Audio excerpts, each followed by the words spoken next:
Hello, cherubs. This is a wee story for night time. That's why the lights are low.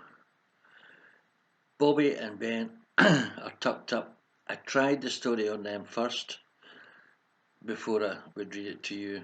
So here's a nighttime story.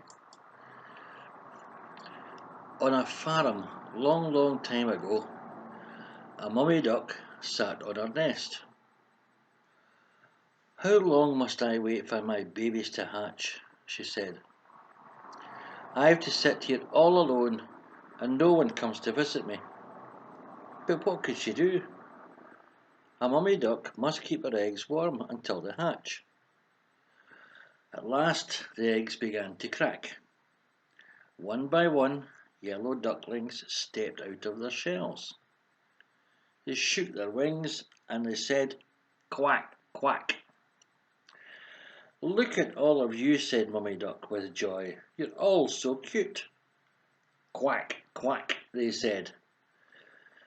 Mummy Duck said, "Come and line up. We'll go down to the lake for your very first swim." She counted them. 1, 2, 3, 4, 5. "Oh, dear," she said, "I should have 6 ducklings." But one large egg was still in the nest. "Well," said Mummy Duck, "it looks like that big egg will have to take more time." So she had to go and sit on her nest again and wait some more. The next day, the big egg started to hatch. Out came a baby boy bird. But if one may say so, it was an odd-looking thing. This bird was much bigger than the others, and he wasn't yellow at all. He was dark grey from his head to his feet, and he walked with a funny wobble. One of the yellow ducklings pointed and he said, "What's that?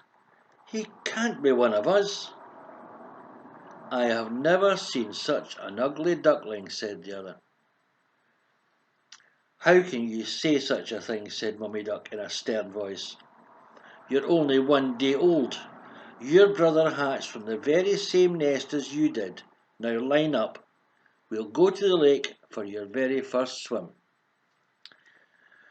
The other ducklings quacked, "Ugly, ugly, ugly." The ugly duckling did not know why the other ducklings were yelling at him. He took the last space on the line.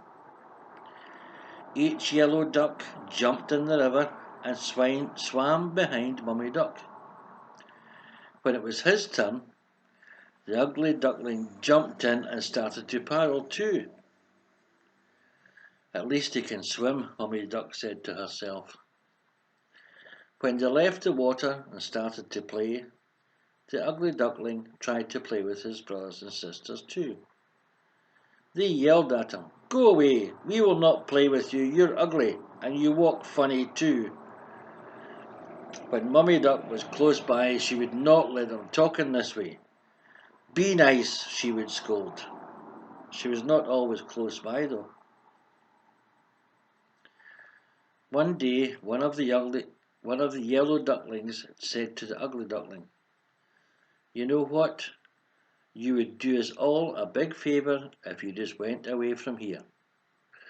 All of them started to quack, "Get out, get out, get out." Why won't they let me stay here?" said the ugly duckling to himself. He hung his head down low. "Ah, they are right, I should go." That night the ugly duckling flew over the farmyard fence. He flew till he landed on the other side of the lake. There he met 2 grown-up ducks. "Can I please stay here for a while?" said the ugly duckling. "I've nowhere else to be." "What do we care?" said one of the ducks. "Just don't get in our way." Woof, woof, woof. Suddenly a big hungry dog came tearing by, chasing the 2 ducks. They quickly flew up in the air and their feathers fell down on the ground. The poor ugly duckling froze in fear. The dog sniffed and sniffed at the ugly duckling, then turned away. "I'm too ugly even for the big hungry dog to want," he said. The sky turned dark. Crack! A bolt of lightning.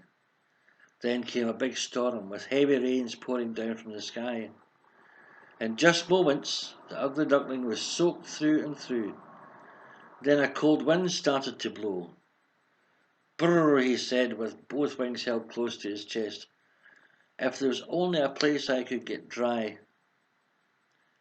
All at once, a tiny light blinked far off in the woods. Could it be someone's hut?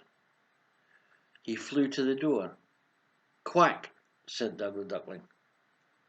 The door of the hut creaked open. "What's all this noise?" said an old woman, looking right and left. Her eyes were not that good. Then she looked down. "Ah, look at that, it's a duck." She picked up the ugly duckling and dropped him inside her hut. "You can stay here, but only if you lay eggs," she said. A tomcat and hen crept up to the ugly duckling. "Who do you think you are, coming in here and taking up room by the fire?" said the tomcat. "Squawk," said the hen. "I do not need anyone else in this hut laying eggs." "Don't worry about that," said the ugly duckling. "I'm a boy duck."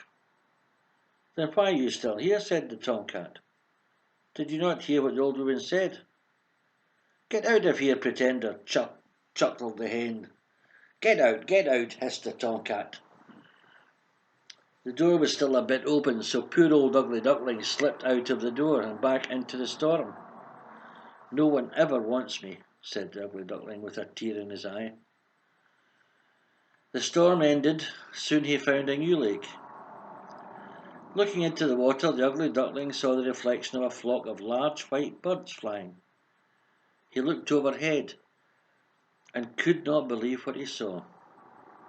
There above him were the most beautiful birds he had ever seen. Their long white bodies and slender necks seemed to just glide through the sky. He watched until the very last bird had winged its way out of view. He stayed at that lake all by himself, and time passed. The leaves of the trees turned deep red and gold. Then the leaves fell to the ground. Winter came, setting a blanket of white snow all over. The cold wind and the dark clouds made the ugly duckling feel even more sad. He had to go into the cold, cold lake to fish, but it was getting harder to swim. The lake was turning to ice. One day, it was all he could do to paddle the water to keep it from freezing around him and trapping him in the lake. "I'm so tired," he said, paddling with all his might. The ice got thicker and drew closer to him. In a moment, two giant hands swept him up. "You poor thing," said a farmer. He held the ugly duckling close to his thick wool jacket and took the bird to his home. Never was a warm fireplace more welcome. For the rest of the winter, the farmer cared for the ugly duckling. Then spring came. Tips of green covered the trees. Short, bright flowers popped up from the ground. "It's time for you to go to the lake to swim again, as you were born to do," said the farmer. He took the duckling back to the lake where he had found him and set him with care on the water. "Gosh, I feel strong," said the young bird, flapping his wings. "Why, I never felt as strong as I do right now." He heard quiet splashing sounds behind him and turned.